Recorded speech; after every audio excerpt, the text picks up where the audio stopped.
This is day 6 of my epic shop rebuild to try to make my shop dust free. The more I do, the more I want to do, so I'm just kind of going all out now. In this video I'm going to show you how I built this mobile saw stand with 2 drawers.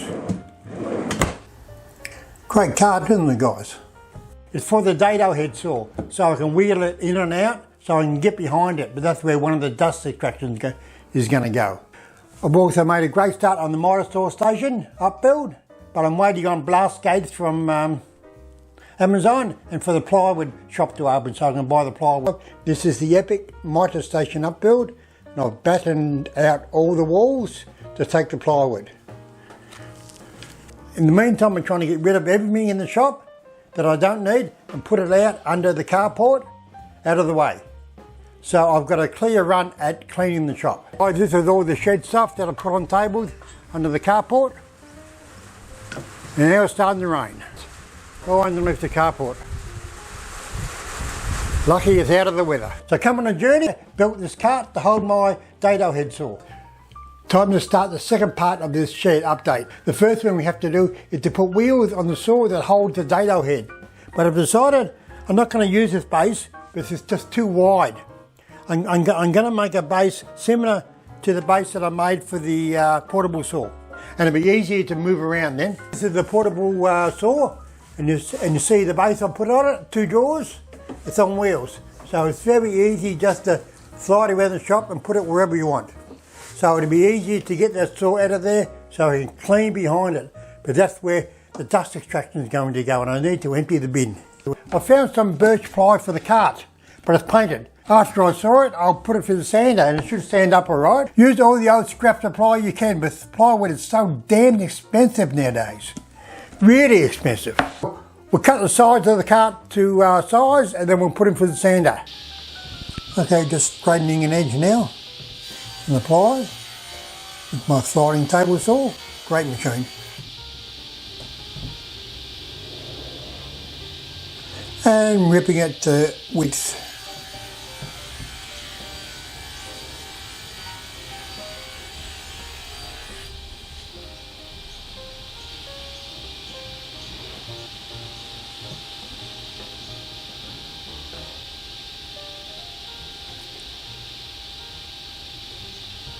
Alright, you see how I test the width of this piece of plywood first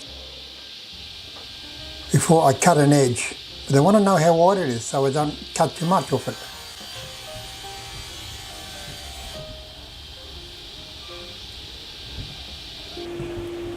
And now putting it through the sander. Just take a little bit at a time because it's a very wide board. I've done it in about 5 or 6 passes. Sanding the paint off, but it came off well.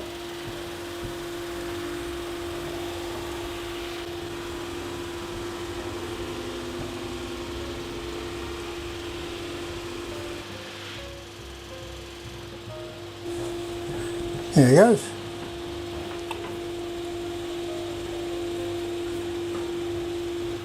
And screwing the drawer rounds on. I like to work horizontal, as you see, before I make the cabinet. A lot easier that way, guys.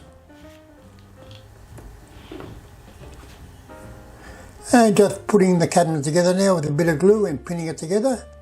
And then after that, I'll put some screws in it to hold it. Pinning it together with my nail gun. Bit of glue, there goes the top.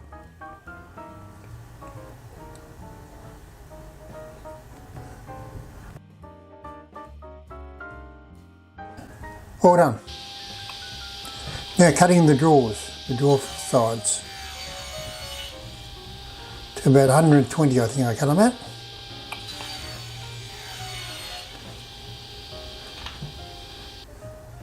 And pinning them together with a bit of glue and the pin gun first.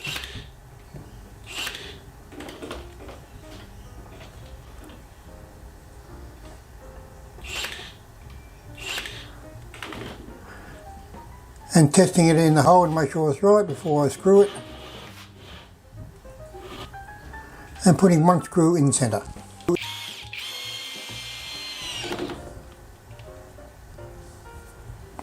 And screwing the bottom on now, a bit of glue, and the bottom goes on. Just a bit on drawer construction now. You see how I put 2 pins in the drawers and 1 screw. That's enough to hold it. You don't have to go wild on the screws because you get too close to the edge. 2 pins and a screw, that's fine. You see how the sides go past the front? So if you did it the other way, we'd go the front over the sides, you could easily pull it off with a big jerk. If someone jerks the drawer front off, it can come off. But this way it can't come off because it's fixed through the sides. There's no way that you can pull the front off that. Next thing I'm going to show you, I just glued and screwed the bottom on. They're only shop furniture, not boxes or fine furniture. This is the way that I do my boxes. You see, I've got a groove all the way around, and then I slide the bottom in and then staple the back. So that's how it all ends up. So that's another way of doing it. You could do that on these too, but you don't need to. You can just glue and screw the bottom on. Okay, just marking out for the other side of the drawer runners. And screwing them on. Again, working horizontal.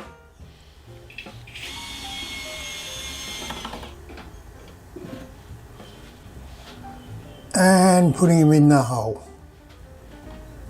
Make sure they fit.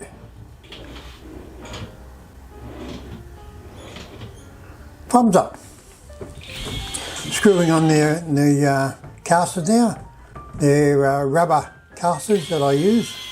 Just a nice smooth fit, and lifting the saw onto the cart. Another heavy item that I lift by myself, which I shouldn't do. And screwing it down to the cart.